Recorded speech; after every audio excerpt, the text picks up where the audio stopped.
My name is Ferdinand Harries. I'm a principal at BCG and expert for pricing and sales in the automotive industry. And I would like to welcome you to this very interesting discussion because today we want to talk about the future of pricing in the automotive industry. And we want to talk about how pricing will change with the introduction of direct-to-consumer sales models.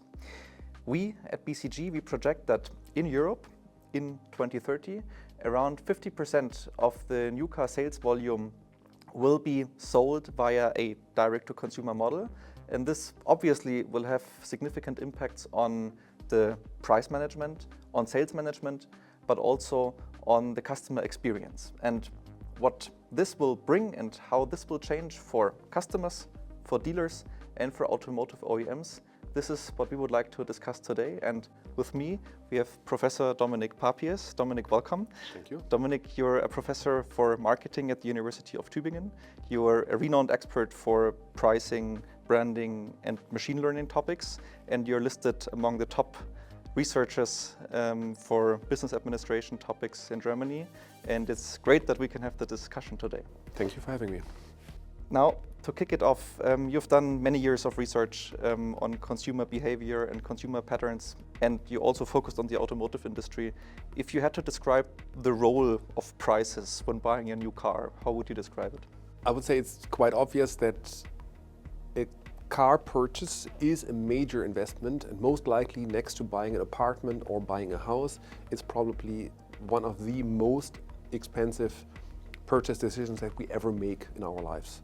And hence, consumers know that they are very well advised to carefully consider the price.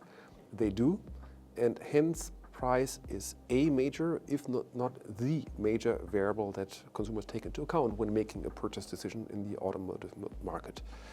Hence, pricing decisions will matter a lot for consumers, and they will make a big difference. What we have seen in the last years and decades in the market is that consumers have entered the market with the expectation that it pays off to negotiate the price. So what would be a typical purchase situation, purchase process?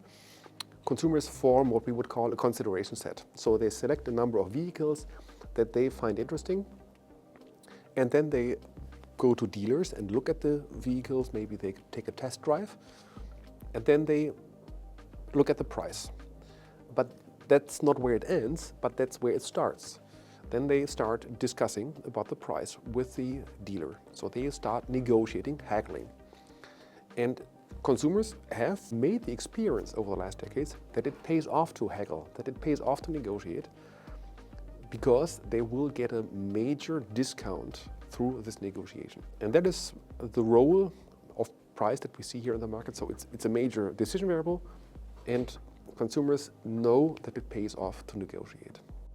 It's very interesting to hear that from a customer point of view, so to speak, because what you say, we can fully confirm that based on our work that we do with large dealer groups, for example, right? The automotive dealers, they know that the customers are well informed, that they compare prices online versus offline, but they also compare prices between two dealers of the same brand, right? And dealers need to undercut themselves to really close the deal. And the result is, say, depends on the brand, but a significant intra-brand competition, right? And you can well argue that with intra-brand competition, everyone is worse off, right? So the dealers definitely, because they diminish their price realization. And for the customers, well, you could argue that they benefit from a certain discount, but this comes with great uncertainty, right? Because no one knows whether the price I got or the lease rate that I negotiated for is the best one or the last price, right? And of course, it comes with a lot of hassle for the customers, right? Yes, it is a hassle. It's what we would say, it comes at a cost for consumers. It's an emotional cost, the cost of negotiation. So we would expect that consumers dislike that, and that everything else being equal, they would prefer a situation where they don't negotiate. I think we can all think of situations where we were in a purchase process and we thought, okay, this price is not right, let's talk about it. That's not the most pleasant conversation that most people have. Of course, some people like that, but I would say the average consumer does not like that. So I think there is some upside in eliminating these costs for consumers. But again, we should make no mistake, when we eliminate the potential to negotiate, what we do is we take away the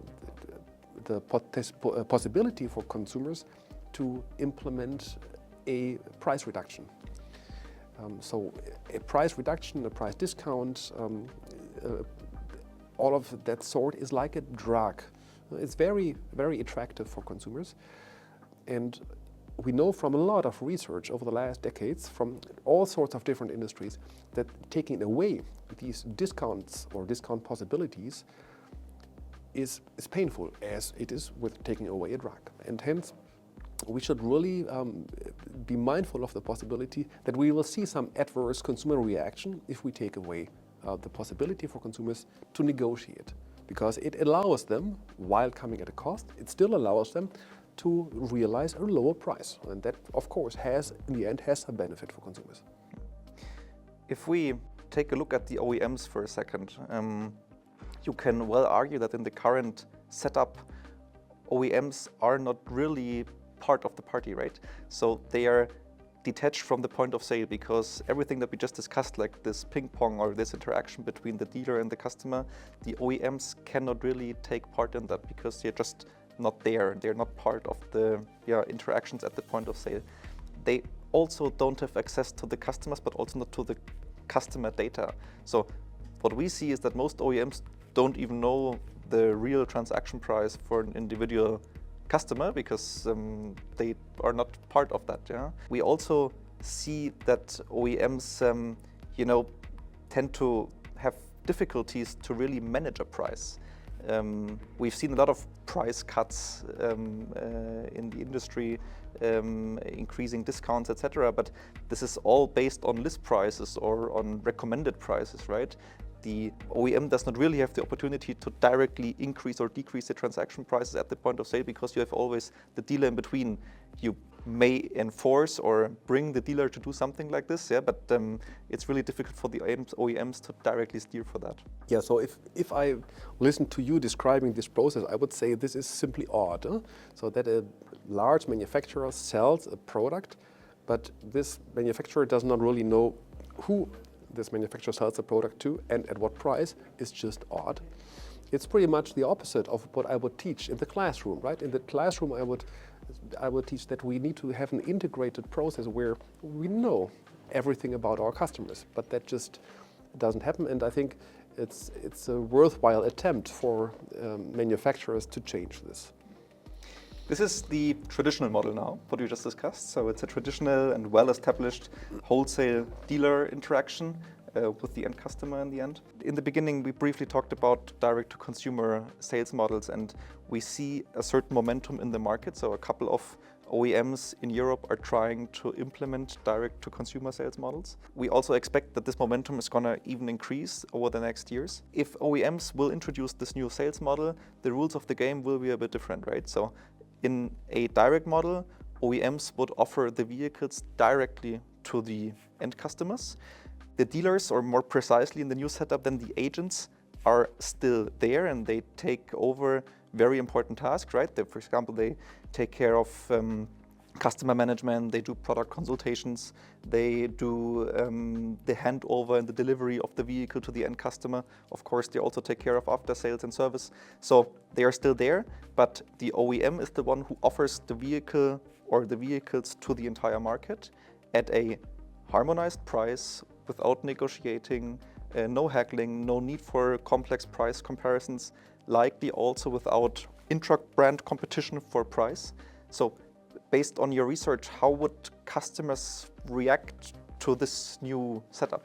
That's a major shift. So if we think about a 50-year-old consumer who has maybe made 2 car purchases in his or her life, and then now approaches a 3rd one, and now the rules are entirely different, that is a major shift to the market. To understand what would be a potential, or the most likely reaction of the consumers, we did our joint study where we surveyed German active consumers in the car market, so consumers who have recently made a purchase. Approximately 500 consumers were our final sample. And we confronted them with hypothetical purchase situation. So we would say, here's a dealer offering the car that you are looking at. That's the list price, here's the dealer's price, and as always, you can go there and negotiate. But then we introduce a second retailer, identical in all aspects, with the only difference being that this retailer offers the car at a fixed price, slightly lower, but at a fixed price, non-negotiable, take it or leave it. And then we ask the customer, the participants in the survey, which one would you prefer? Would you go to the first or to the second dealer? And most respondents would choose the first dealer. So they would choose the negotiation because the prices were very close together. What we then did in the next round, we slightly lowered the fixed non-negotiable price and asked again, which one would you prefer? And then we did again and again and again until a respondent selected the option, I would take the fixed price option. And then we have a price difference. And we can use that price difference to calculate two things. The first thing is, what is the amount of money that consumers would need to save in order to engage into a negotiation. And that is something that we can interpret then as like a pain, a monetary pain of negotiation costs, we could call that. And we see that consumers have this cost, so they dislike negotiations, but everything else being equal, they would still enter it because it pays off monetarily. You just mentioned the term monetary pain, so to speak, right? Is there a way for a dealer, for the OEM, to monetize on that monetary pain? So is that a way to transform this into something where also the dealer and the OEM is better off afterwards? I would say yes, there is a potential upside. If we first quantify these negotiation costs, we would say that they are somewhere in the ballpark of approximately 1 to 2% of a car's price. So approximately in that range, do we see that consumers would have a willingness to pay for not negotiating. And that's of course something that has a potential upside for the dealers. To put it differently, this would mean if I, as an OEM or as a dealer, would offer a fixed price, I could increase the price by 1 to 2% in terms of price realization. But of course, I have to consider the previous discount levels, right? Yes. So if we just say a car has that price and now we just take the same price or even a higher price and make it non-negotiable, we would definitely lose customers. That would at least be the outcome of our study here, that we then would lose customers because consumers have a discount expectation. They expect to get a price that is somewhere in the ballpark of 7% lower than the initial list price. So they would expect a price reduction. And hence, it would be unwise from the result of our study to just take the same price as before and make them non-negotiable. But if we have the willingness or the ability to somewhat reduce the prices, then indeed we can see benefit for the customers and hence for the dealers in a non-negotiable situation because consumers have a willingness to pay for not negotiating, to circumvent this pain of negotiation. Apparently, dealers and the OEMs could benefit from this monetary pain, and there is the opportunity of an increased price realization. Have you encountered any moderating factors like gender, age, nationality that recalibrate this result a bit? Gender would be an obvious candidate for looking at heterogeneity, but gender doesn't really make a big difference here. What does make a difference, however, is age, and to the extent that younger customers expect less of a discount, whereas older customers expect a higher discount. And our interpretation of that situation is that older customers have had several transactions in the market. They have a stronger reference point that negotiations pay off, whereas younger consumers don't really have that strong of a reference point. yet. And hence it is easier to attract young customers into this new direct pricing model than it will be for older customers. That's our expectations based on this study. I can just speak for myself here, and I was part of that study as well. It's just very interesting and actually exciting that it's possible to find value drivers that yield 1 to 2% of price realization or improved price realization, even though this is such a competitive and somewhat mature market, right? And 1 to 2% price realization in automotive sales, this is really a lot of money if you picture what a typical car nowadays actually costs, regardless of whether it's a price point or a lease rate or a loan rate or so. Yeah. Yes, but we should always keep in mind that this also means that we need some flexibility in terms of the absolute pricing level, that we cannot just realize the same prices as before by just making them non-negotiable. That will be a bumpy ride. And that's totally clear. And I think if you want to do such a big transformation, which would be a direct-to-consumer model, which then enables harmonized pricing without negotiations, etc., no interbrand competition and so on. This has to come with some form of change management, right, and active communication. And with that, maybe we can move a step forward and talk about the dealers again.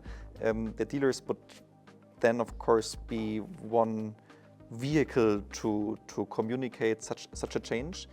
In your research, have you come up with some findings how the dealers would think about such a new model? So we didn't really actually survey dealers, but there is an upside for dealers because, of course, the set of competing firms becomes much smaller because they don't have to compete with other dealers from the same brand. So this type of competition would be eliminated. And given that there is evidence that dealers see other dealers from the same brand as the major competitors in the current market, this would make the situation much better for the dealers in a situation with a direct sales model. The transition is just about to come, right? There are some markets already where OEMs have transitioned towards a direct sales model, so it's a bit early to say, but what we see in those markets when taking a look at the customers there, when talking to dealers there, etc., what we see already is that the intra-brand competition for price can be almost completely eliminated with the direct sales models that are being introduced there. What we also see is, if you think of the pump-in, pump-out perspective, so to speak, we see that the local for local buying behavior increases, right? Because there is no need for a customer anymore to travel through a country to capture the best price because prices are harmonized. So you tend to just go to the dealer or to the agent around the corner, which is also quite an interesting finding. And you could also argue maybe the entire purchasing process that is facilitated by the dealer is rather focused on the product now as compared to price, but it's a bit early to say probably. Yes, so that is the potential, that is the potential gain that is in there that can make the purchase process much easier for consumers. To sum it up, if managed well, there is certain upside on the table for dealers and also for consumers, as we said. It has to be managed well, there has to be change management and communication, etc. But also talking about the OEMs, and to conclude, it's still let's say, good news that at the end of the day, the OEMs need the dealers and the customers to be part of the transition. And if an OEM wants to decide, okay, let's go for a direct sales model, he can't do it without the dealer community, right, and without the network out there. So it's good that there are also good arguments that the OEM can leverage when transitioning together with the dealers to a direct sales model. Based on the work that we do, we see that there are 3 critical topics for OEMs today when it comes to bringing also the pricing into the future for a direct sales model. We see that you really have to become a data-driven company and you need to prepare yourself for data-driven price decisions. You have to invest into actually making use of the new data, of the customer data, of the invoicing data that you now finally have and where you have access to. There's many opportunities there, but you have, of course, to manage this and you have to make this a number 1 priority. Second, what we see is you, as an OEM, you really need to think about becoming a dealer in terms of pricing, right? So you have to transform your price strategy and your price steering framework towards direct sales, and you have to ensure high flexibility there. And thirdly, and that's maybe the most important part in terms of action fields, you really have to rethink your entire customer journey, and you have to enhance the customer journey. You have to simplify your pricing offering. You have to ensure that a significant share of people go for the website and check the prices. And you really need to build trust and the peace of mind of the consumers that there's only one price and there's no need to compare or even negotiate in the new system. I would say what you describe is not a low-hanging fruit at all. So I would say these are really major challenges. They are really a long-term game, whereas temporary price cuts, they are really a short-term game because they bring a short-term gain at, of course, a long-term expense. So sticking to these long-term goals, I think, is indeed super important, but it will require a lot of patience, I think, until that all materializes and these benefits show up. I think that's going to be a long-term game. Fully agree. It's a long transition, and it's going to be very interesting to follow this. Thank you so much for joining today and for sharing your insights from your research work. I think we've learned a lot about the future of pricing in the context of direct sales. I think there's a lot of opportunities, right? We talked about increased transparency, increased customer peace of mind or lower need for negotiations, less intra-brand competition, and if managed well, even an increased price realization. So there's exciting opportunities ahead. Thank you for joining. And to our audience, thank you so much for listening. I would kindly invite you to read through our most recent perspectives on pricing in automotive. Most importantly, I would like to invite you to read through our joint paper of BCG and the University of Tübingen on negotiations in the automotive industry. And stay tuned for more updates and more insights to be shared soon. Thank you very much.